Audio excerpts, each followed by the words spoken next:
Hello, K-Squid listeners. It's every other Sunday again. I'm Ronnie Lipschitz here in the studio with Brooke Wright, and you're listening to Sustainability Now, a bi-weekly K-Squid radio show focused on environment, sustainability, and social justice in the Monterey Bay region, California, and the world. Bees are in danger around the world. What can we do? What do bees do? And what can bees tell us about human society? Our guest today is Dr. Eve Bratman, an assistant professor of environmental studies at Franklin and Marshall College in Lancaster, Pennsylvania. Bratman is author of Governing the Rainforest, Sustainable Development Politics in the Amazon. And she's currently writing a book entitled Pollination, A Journey into the Politics of Saving Bees and the Ethics of a Sustainable Future, which uses bees as a prism for seeing broader social and ecological phenomena, and is premised upon revealing the ways that human society fumblingly strives to protect and preserve their roles in our lives. Eve, welcome to Sustainability Now. Thanks, it's great to be here. Thanks for having me. So you have a lot of expertise about bees, and we'll get into that later and other things. But let's start with your recent focus on bees, which includes several publications. You recently co-authored an article about urban beekeeping. Could you talk a little bit about that? I'm happy to. First, I want to acknowledge my co-author, Doug Sponsler, who is an entomologist and urban ecologist. So he and I collaborated, having worked together in Philadelphia with some urban beekeepers. Doug coming at it from the side of wanting to know more about what the bees were feeding off of in the urban landscape, and me having an interest in what the meanings were of urban beekeeping to people living in the city and to the beekeepers themselves. So when we talk about urban beekeeping, it can mean a lot of different things to a lot of different people, right? For Doug, obviously, it was all about pollination services, and for myself and for others coming at beekeeping from a more socio-political lens, urban beekeeping means hands-on environmental engagements in places such as cities where we wouldn't normally expect to find people interacting with nature in quite intimate and active ways. So what we do in this article is we try to unpack those different meanings of urban beekeeping, and we draw on urban ecological theory to construct basically three different archetypes of what urban beekeeping can look like. We talk about it as beekeeping in, of, and for the city. So with beekeeping in the city, basically it's kind of add bees to an urban environment and stir people keeping bees just basically for private reasons. Beekeeping of the city is about beekeeping that's conscious about the urban context, sometimes involving the semi-professionalization of beekeepers, selling local honey, for example, or local lip balms, as well as creating local expert communities that are sharing knowledge with each other. And the last category that we articulate is called beekeeping for the city, which is about a shift in mindset where beekeeping is ultimately directed toward civic purposes beyond just the boundaries of the beekeeping community, and really aiming toward a greater awareness raising and environmental engagement of those beyond the narrowly defined beekeeping community. So in this article, we're trying to provoke a conversation both with policymakers and with people practicing beekeeping in the forms of beekeeping associations and societies, to try to encourage a conversation that really engages people in being self-reflective about their beekeeping practices, and that allows for policymakers to be in conversation with beekeepers about how socio-ecological benefits could actually be maximized. How do you find people react to urban bees? It's a huge range. For the most part, there's a lot of enthusiasm. Everybody wants to do something seemingly to save the bees, and honeybees are a natural entry point for that. I'll talk more, I hope, in this interview about some of the problems with keeping honeybees, but at a minimum, people are excited to try to do something and to be able to learn about the bees and see honeybee hives in action. There is, of course, always the inevitable set of critiques that bees lead to more stings, and people with bee sting allergies are more vulnerable, and beekeepers inescapably face a number of calls about wasps as if they are swarms of honeybees, when in fact they're just wasps doing their own thing. So there's a lot of work that beekeepers are always doing to educate the public and talk about bees with broader communities. Do you go to schools with your bees? I mean, do you take them along, do anything like that, or do you bring the students to the bees? I have done a mix of both, but Uh-huh. I originally actually began as a beekeeper Yeah.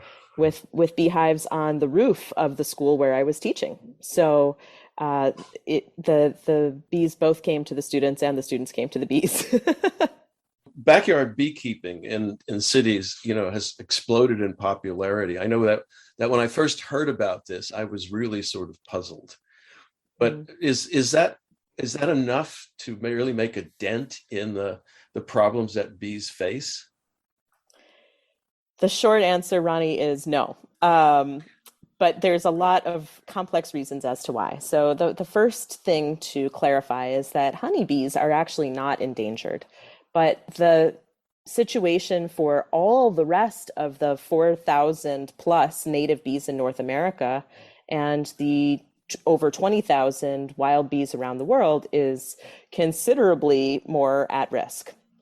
So in scholarly journals, people who are studying landscapes and ecosystem diversity are talking literally about the insect apocalypse. Yeah. So that's not an exaggeration to talk about an actual crisis facing the world of pollinators and the world of invertebrates. And invertebrates are very understudied relative to birds and to mammals.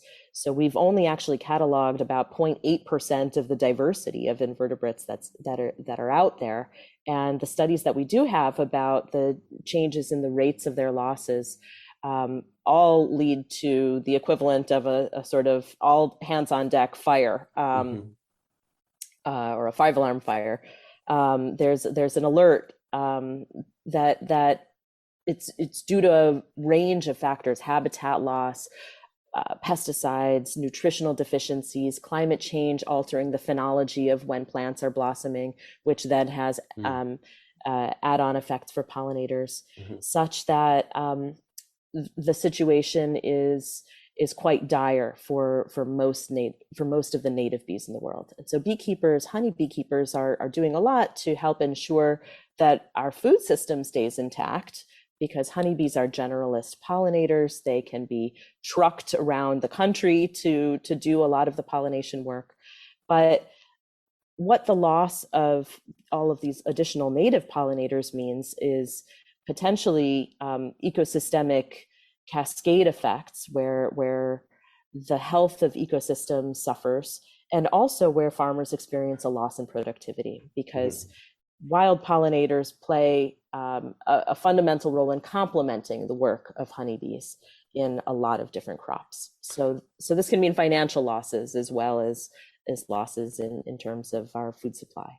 I mean, I would imagine that these other species don't do very well in cities. You'd be Or, surprised too well, that okay, that surprise actually, us. yeah. Well, for example, in my own front yard in Lancaster, Pennsylvania, I established a native bee hotel, quote Oh, unquote wow. hotel, right? Simply drilling a bunch of holes into old scrap wood, and I Hmm. set this up in my front yard, and I had the joy of watching different visitors coming and going, and by my count, there were at least 5 different types of species Wow. that were taking up residence just in these simple wooden blocks. Uh-huh. And many of the native bees have very fleeting lives. So at one point in late May, I saw just a ton of minor bees drilling little pencil-sized holes in the exposed ground in my front yard. And there were about, I don't know, maybe 1,000 bees with all these little tiny holes in the dirt. And I start, looking at them, and of course getting onto my list and calling my bug scientist friends and asking them if they can help me identify the bees. So ultimately I identified them as Dunning's minor bees, and they have a life cycle that's all of 5 weeks long. So it was, Hmm. quite intense, but only for a short amount of time. And So long as a lawn has, or a yard space that is ideally not a lawn, has enough um, habitat available for those bees in terms of things that they can pollinate and places that they can make habitat in, such as maybe a little loose soil, then native bees can take up habitat in those spaces as well and thrive quite successfully. Urban areas actually have oftentimes a lot more diversity of plant life than in many of the suburban and rural areas where you've got, a monocrop of agriculture around and not a lot of plant diversity. I was going to ask about whether, in that case, native species are better for sustaining those bees than the kind of lawns and flowers, that we tend to plant that are not native. Is that, or are these other bee species fairly indiscriminate about, where they go foraging? It really depends on the bee, but honeybees are about as perfect of a generalist species as one can find, and many of the native bees are much more discriminatory in what they Mm-hmm. choose to feed off of and pollinate. So, in some cases, there will be only one or two plants that a native bee needs in order to survive, and which it has co-evolved with. For example, the Mojave Desert poppy bee. So this it's a bee that's not on the endangered species list, but it's critically suffering from habitat losses and is likely to, it's a candidate for being listed. And there's only two types of poppy flowers that it can pollinate, and it's just been completely squeezed into less than 2% of its native habitat range, given the pressures of urbanization and also ATVs and other threats.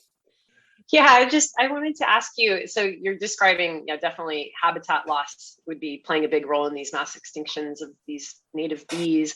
But you also mentioned about climate change a little bit. And I was just on a walk, and I don't know how familiar you are with Santa Cruz, but we have, it's one of the places that monarchs come to. And a lot of people plant milkweed and try to be part of this solution for them. And I was walking, and there was a monarch caterpillar underfoot, and I got him onto a piece of milkweed. And then I saw a dead monarch minutes later. And I was just thinking, wow, it's the end of November, and there's all these caterpillar monarchs, there's flying monarchs, there's like all this activity. And it was 78 degrees here yesterday, which is really not seasonal. So I'm just curious. It just was like I was thinking maybe a parallel situation. To what degree are the sort of solutions that people are trying to come up with to support these insects, are they based on an old reality, or to what degree do we have to adjust how we're trying to support them based on the fact that the climate is changing? Great question, Brooke. And the answer is that it's complicated. I think in large part, native plants are certainly a part of the answer because of so much of the habitat loss situation.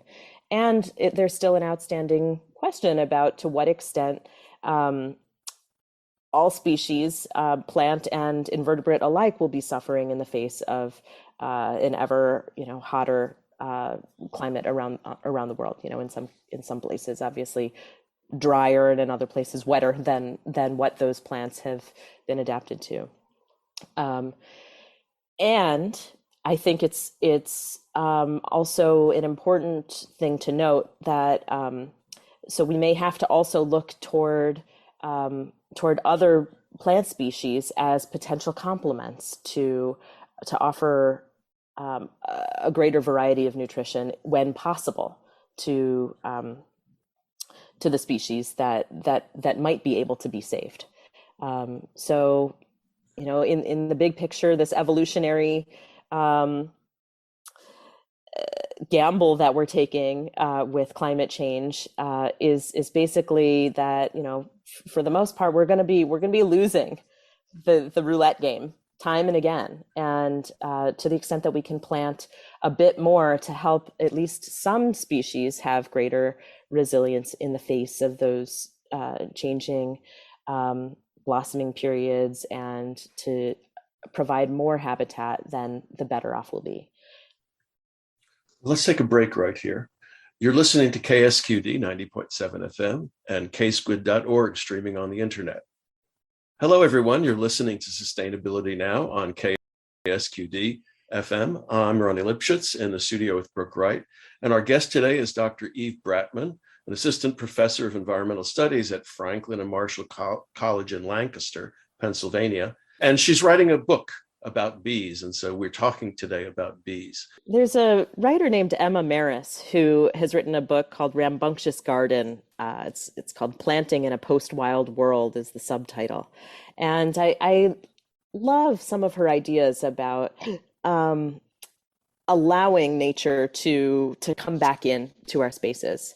And I think my additional sort of complement to that concept is that beyond just planting, what we need to also be doing is noticing more and noticing more with a sense of curiosity and tolerance for the flying things around us as an integral part of what it means to be living in this new post-wild world. And bringing bees back into that picture is an important way to begin, I think, developing a sensibility about the world around us that is from a position of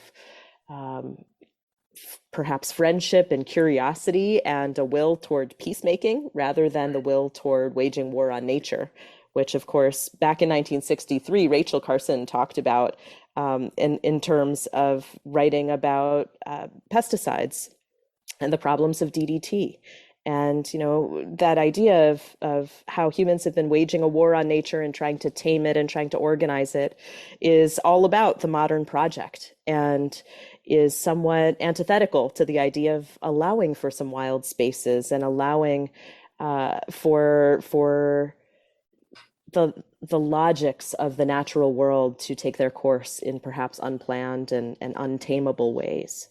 And so when we think about what it means to end the war on nature, I think the first step is that we won't ever get to a peace treaty, but what we need is a different mindset, a different positionality, and I call that ecological rapprochement, which I draw from international relations. The concept of rapprochement is the thawing of antagonistic or hostile relations, and was useful through diplomacy in the Cold War, and I think can also be useful when we start thinking about human relationships with the more than human world. That is super interesting, and I'm curious, how would that apply to like the agricultural system? So locally here we have a lot of farmland, and I'm sure that plays a significant role in the habitat loss and extinctions we're talking about. So if we were to sort of, it almost sounds like you're talking about like a rewilding of some spaces. If we were to apply that in the food system, what are some, I don't know, some features of what that would look like?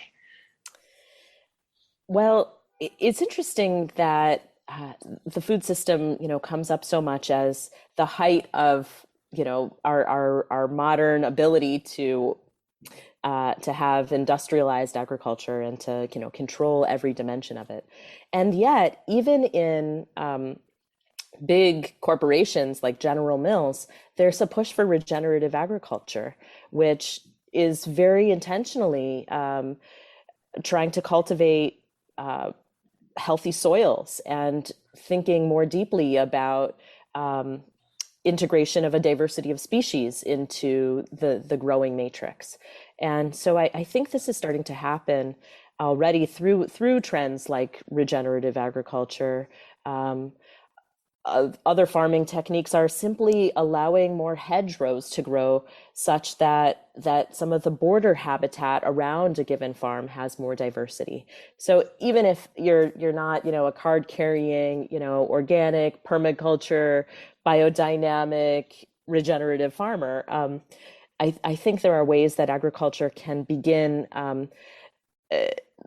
rethinking some of the fundamental logics of maximizing profit on every square inch up to the exact boundary of the field. And once farmers start thinking a little bit more creatively about weaning themselves off of the dependency on buckets of fertilizer and buckets of pesticides, and instead managing land in ways that allow for a little bit more diversity and essentially giving your farm workers a break, farm workers in the human sense as well as in the insect pollinator sense. Right. The benefits will be glaringly apparent to all, and already are being talked about in scientific research and studies on agricultural productivity. Does that give you a feeling of optimism? Because that's for the bees. If even these giant players are looking at this, even not as card-carrying biodynamic believers. Overall, I'm very hopeful. I think I'm always a little hesitant to talk about optimism. I kind of feel like optimism in the age of climate change is a little bit like, putting one's head in the sand. But hopeful in the sense that, there's work to be done and it can be done and is meaningful and might actually make a substantive change in how our world looks. I'm certainly hopeful. And I think this is fundamentally a hopeful story that I'm telling about the importance of pollinators and people trying to do something in a variety of different ways, to think differently, to listen differently to the world around them. And paradoxically, I think also that the lesson here is not that we humans are going to be saving pollinators, but that the bees and pollinators more generally are actually here to help save us if only we step back a bit and start to listen to them. Well, let's talk about a little bit about your book, okay? I was wondering whether pollination is a play on words of some sort, or it's just, a title that you picked because so many books have nation in the title. I do love puns, and beekeepers irresistibly gravitate to puns. So, in a sense, pollination is, of course, a pun on pollination. I didn't think of that. And it is also, you have to kind of say it, pollination with the pause. Yeah. And the title is also meant to get us thinking about the national context of these decisions as well as the international dimensions of a global predicament. And I start off the book actually telling a story of the mayor of a city in Costa Rica who talks with a hummingbird. The hummingbird visits this mayor. His name is Mayor Edgar Mora Altamirano, and this hummingbird, who the mayor has called Frankie, visits his patio almost every day. And one of the first things that Frankie the hummingbird said to the mayor was that he should sell his garage and sell his car and tear down his garage. And the mayor's like, what? And, hummingbirds don't stick around long, right? You have to sort of be patient. And so over time, they develop this relationship, and the mayor understands that Frankie is a presence in the city that is trying to convey on a policy to convey messages that can really actually deeply inform policy. So this mayor takes the story of this conversation from Frankie, does actually sell off his car and tear down his garage and creates more habitat, and then begins structuring urban policy in Curitiba, the city that's just outside of San Jose, toward giving pollinators citizenship and thinking about the urban design of the city through the experience of the native bee and through the experience of a raindrop as it percolates through the soil and through the experience of an earthworm as it moves through the soil, and so on and so forth, right? But what they're doing is really reorienting their sensibilities and their metrics around the natural environment in ways that challenge our notions of how one is supposed to utilize the city and move through space. And part of these lessons that the mayor learned was about trying to create more habitat as a way of also de-stressing the urban environment for the people that live there. And that messaging of, if you just, shut down those engines for, a little bit, or make the garden a little bit more peaceful, then nature will come back in and feel a little bit more able to be bountiful and flourish there. The coda of that story is that he didn't get voted out of office. He actually won re-election and then became, for a time, Costa Rica's Minister of Education. So listening to hummingbirds can actually get you promoted. And I think there's a big lesson there for all of us. You're listening to KSQD 90.7 FM and ksquid.org, streaming on the internet. Hello, KSQD listeners. You're listening to Sustainability Now. I'm Ronnie Lipschutz here in the studio with Brooke Wright. Our guest today is Dr. Eve Bratman from Lancaster University. Franklin and Marshall College in Lancaster, Pennsylvania. I'm sure there's a Lancaster University somewhere, probably in England. Yeah. And she's writing a book about bees. And we were just talking about a mayor in Costa Rica who has talks to a hummingbird. And you also mentioned something about seeing the environment, as a bee or through the eyes of a bee. What was your phrase? And I'm sort of wondering, how do you do that? Well, taking a bee's eye view on the world doesn't necessarily mean seeing it in less color. I'll start with that anecdote, right? Bees don't see white; they see our white as ultraviolet, and I think that part of using bees as a prism for seeing our larger ecological crises is really thinking about how they are boundary crossers between different sorts of habitats, and that they don't see property lines and fence lines in nearly the same ways as we humans tend to. And so when we think about what does it take for a bee to flourish, it's essentially water sources, stable climate, and abundant habitat for nutrition as well as for habitation. And of course, reducing the number of additional predators would be nice too, right? A few less, bald-faced hornets and so on. Yeah. But a bee's eye view on the world is really meant to explore and help readers understand what a deeper level of seeing the environment and cooperating with the environment would look like. Insofar as bees are natural boundary crossers, I think they really help us to understand what happens when we think between systems and when we think in interdisciplinary ways about the challenges that are facing our world. So I try to do that both by helping readers understand what's going on with pesticides, as well as what's going on with almond pollination, as well as what's going on with the international honey trade. So there's a lot of different levels there to be explored. You're right that bees can be a prism for seeing broader social and ecological phenomena. I think you may have already said that.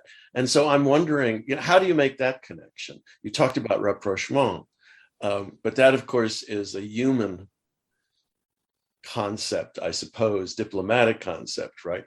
What do the bees tell you? I have interviewed a lot of people who listen to bees very deeply, right? Who meditate in front of hives, who I told the story of the mayor who listens to his hummingbird friend. And I myself am a beekeeper, and I'm listening all the time for the messages from the hive, like, are the bees upset? Am I moving too fast? Should I not have used quite as much smoke when I was working with the bees, and so on? But on a much deeper level, the ways in which bees have helped me to see the world differently are all about recognizing in a more close way what's blossoming. What's blossoming? What is my neighbor doing on their lawn that might also affect my hives? What is the city doing as far as policies are concerned regarding protection of pollinators, creation of habitat, whether that's through tree plantings or lawn ordinances that mandate mowing, and all of that becomes wrapped up in thinking in a more interdisciplinary and holistic way about the conditions of the world around us, right? Beyond the hive, what are the bees picking up as they pollinate in the rest of the area around us, and what can be done even as simply as putting in a native bee hotel or planting some native plants that might draw something new into one's garden that you haven't seen before. And so I think bees are helpful in that way for giving us a singular point of focus, but through which we can see a lot of other issues beginning to play out. Can you expand on what those other issues might be? Sure. My book talks a bit about sacred approaches to beekeeping and to thinking about human-natural relations. I also look at I mentioned the honey business. Honey is a commodity that has a lot of fraud in it, and some of the biggest trade busts in U.S. history have happened over essentially honey laundering or transshipment of honey and falsified labels of country of origin happening in the U.S. honey market. So I look at that and have interviewed people involved in trying to verify, where our food is coming from and where our honey is coming from in particular. They also, of course, help us think through agricultural questions. So one of my chapters deals with almond pollination and modern agriculture, and other chapters deal in smaller scale urban beekeeping and what an individual might do within the context of a very different social and ecological reality to do the work of protecting bees. I'm also really interested in a deep way, not just in honeybees, but in the laws and regulations surrounding pesticides and the management of agriculture. So I'm doing some writing and thinking about a comparison of the US and the European Union when it comes to neonicotinoid pesticides, which is the world's most widely used class of pesticides, and which the EU effectively has banned in the past few years, and which the US has most discernedly not banned or even slowed down in using in recent years. And I think there's, some really interesting things to be said as well about the role of invasive species and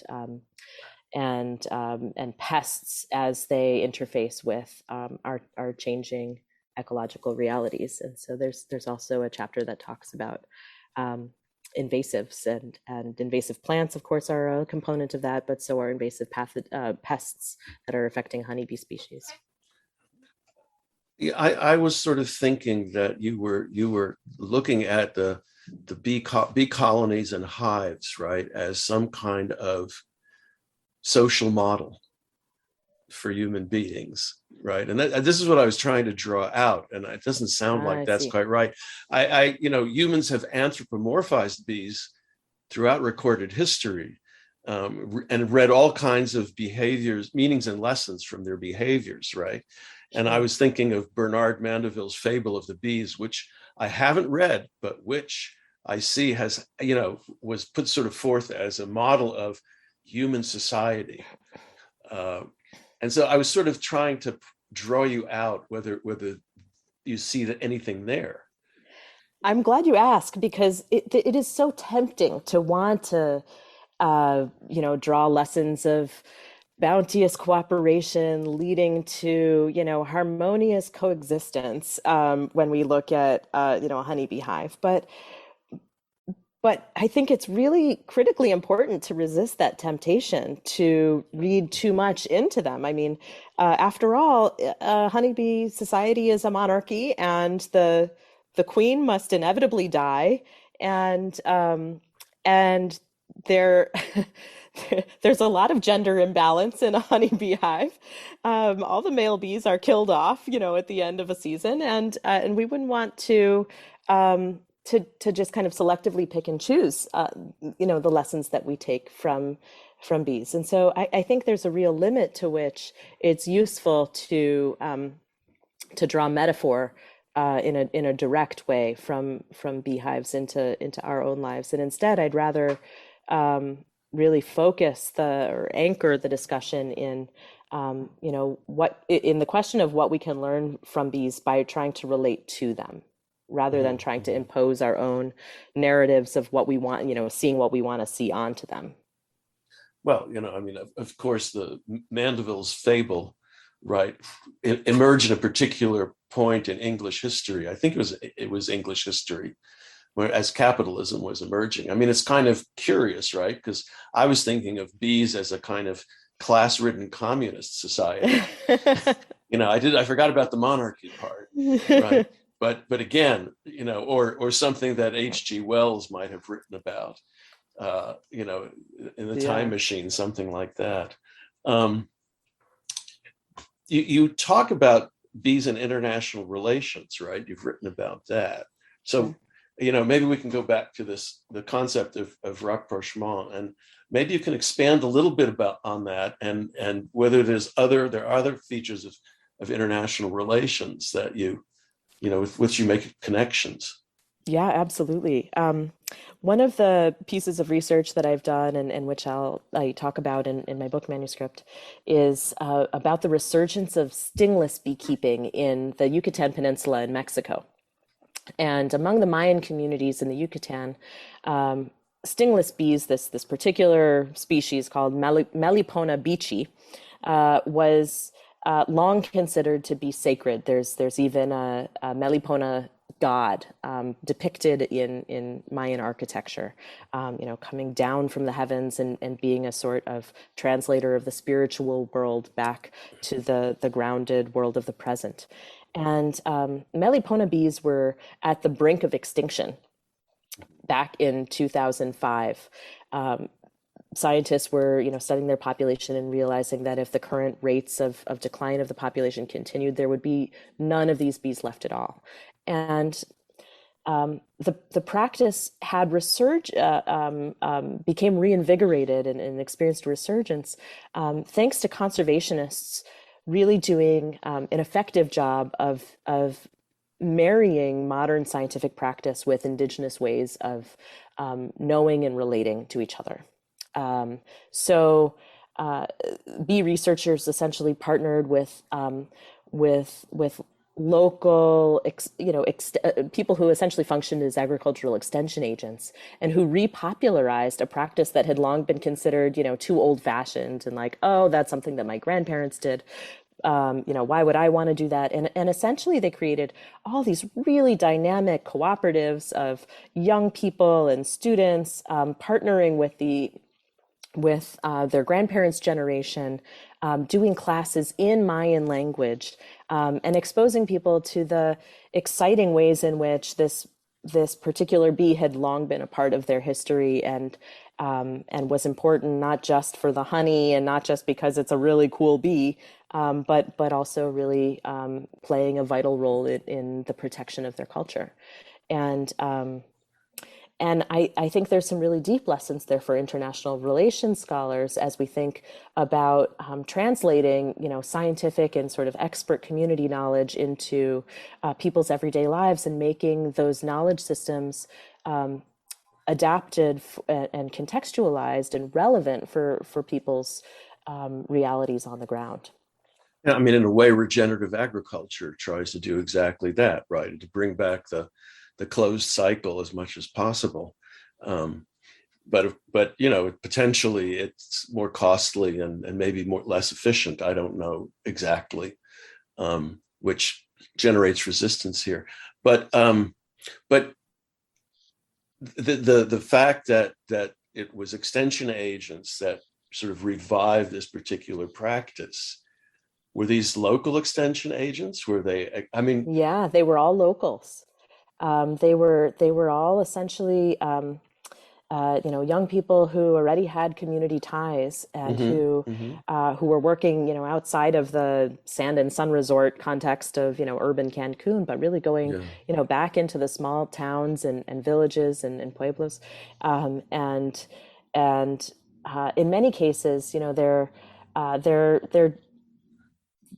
adopting a sort of plurality of approaches where there's the old fashioned, they're called jobones, they're log hives.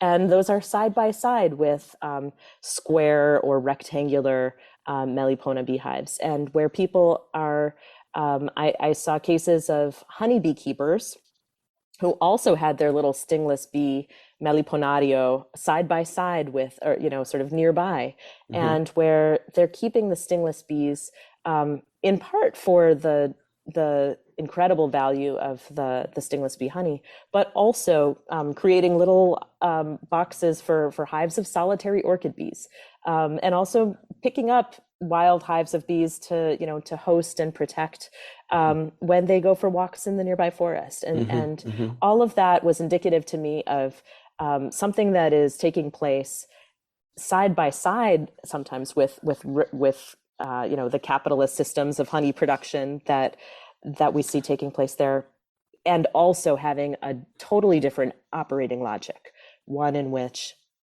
valuing the diversity of many different bee species in this case exists kind of for its own sake, and for a cultural connection, and also just where there's a people were just clearly passionate and exuberant about the different species that they were hosting, and the wondrousness of the way that all these different types of bees manage their internal lives. This is KSQD 90.7 FM and ksquid.org, streaming on the internet. Good afternoon. You're listening to Sustainability Now. I'm Ronnie Lipschutz with Brooke Wright here in the KSQD studio. Actually, we're not in the KSQD studio this week. And our guest today is Dr. Eve Bratman, who works with and writes about all kinds of bees. And we've just been talking about bees, the restoration of old beekeeping practices in the Yucatan. Do you see anything like that emerging in the global north then? There are some really interesting things taking place in North America and Canada. Yeah. Do you need to pause? No, go on. Okay. With people basically looking to native bees like blue orchard bees for use in pollination, as well as for at home playing host to bees with the rise of native bee hotels. There are a number of different Facebook groups that I'm a part of, and Instagram people that I follow around native beekeeping, and or it's not even really beekeeping, right? But native bee watching and photography and hosting as much as possible to create more habitat for those native bees, and I think those are some of the most exciting new currents in the world of beekeeping in the global north. There's also some wonderful initiatives like the Xerces Society has a program called Bee City USA, where community is built around protecting pollinators, and where it's not just like-minded people getting together to talk about bees, but actually to also plant pollinator habitat and advocate for urban policies that are in support of pollinators. And they're understanding pollinators and bees far more broadly than merely honeybees, but rather in a broader ecological context. So in Santa Fe, for example, there's a recent program run by the Xerces Society and with Bee City USA of planting more habitat at different points, essentially creating biodiversity corridors for native pollinators at locations throughout the city, and where participants in the program essentially get a habitat kit of more than 20 plants that they then can put into these spaces that have been targeted as being essential to rebuilding the ecosystem, or at least providing a little bit of contiguous habitat so that native pollinators have more of a chance to survive and thrive. So I think those are some of the more inspirational examples of things that I'm seeing in this context that, get people really excited. I'll also give a shout out to a recent film that came out on PBS. It's called My Garden of 1,000 Bees. And I'll send you the link. But it's made by a British wildlife filmmaker who, during the pandemic, the sort of premise is that he couldn't go out to travel. And so instead, he turns his cameras to his own backyard and starts documenting the native bees and their lives there in his own backyard. And it's beautifully done, incredibly filmed, and makes this case, I think, quite compellingly about the fascinating worlds of native bees that are taking place, literally in our own backyards and right underneath our feet, oftentimes without a certain cognizance of it. And I think stories like that, and this is in a British guy's backyard, I forget the city, but I think it's messaging like that that's coming across in the global north that's also giving greater momentum and consciousness, awareness raising to these issues. Are there, of all you've described some really great examples of some things that, dare I say, give you a little bit of optimism, perhaps, without putting your head in the sand. But are there, in terms of, okay, so we're in this area, like I said, where there's some ag, it's also urban, we're in this Monterey Bay region. Are there like maybe 2 or 3 top policies or approaches that you feel like if we had, we were able to bend the ear of local electeds, like this would be the thing that we should try to get going if we want to really have an impact on the native bees? Great question. And without knowing too much about your local context and state preemption laws, I'm hesitant to offer some of the more ambitious policy options, like trying to institute a pesticide ban, for example, which some parts of the country have done, but are often hindered by state preemption laws that prohibit that sort of local actions.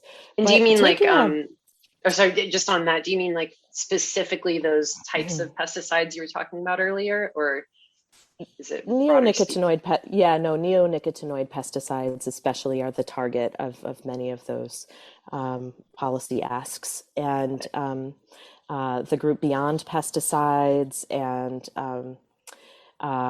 certainly the Xerces Society are tremendous resources for thinking in strategic ways about policy asks.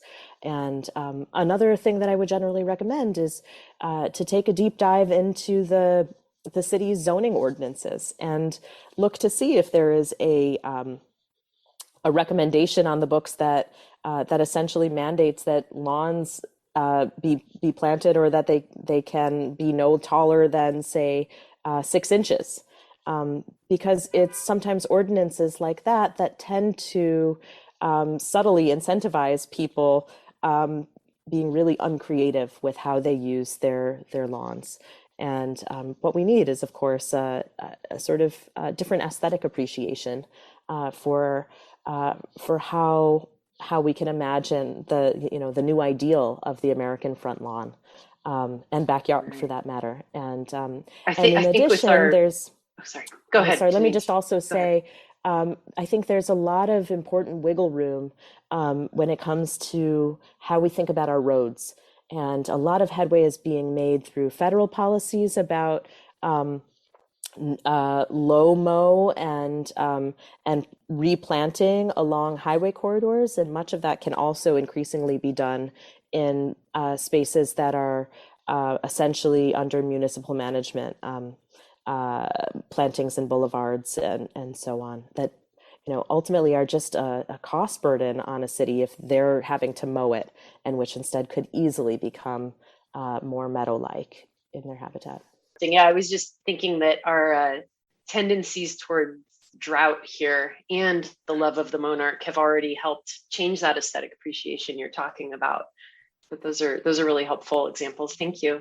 Yeah, absolutely. Well, Eve, I'm afraid we're out of time. It's been a fascinating discussion, and if people want to learn more about Eve's work, you can go and look up her website. So thank you very much. My website is evebratman.com. That's EVEBRATMAN.com. Thank you. Thank you for hosting me, Brooke and Ronnie. As a reminder, shows from the 5 to 6 p.m. Sunday slot are rebroadcast the following Tuesday mornings from 6 to 7 a.m. If you'd like to listen to previous shows, you can find them at ksqd.org/sustainabilitynow and Spotify, Google Podcasts, and Pocket Casts, among other podcast sites. Thanks for listening, and thanks to all the staff and volunteers who make K-Squid your community radio station, including Emily Dunham, who was engineer for this show. Until next every other Sunday, Sustainability Now.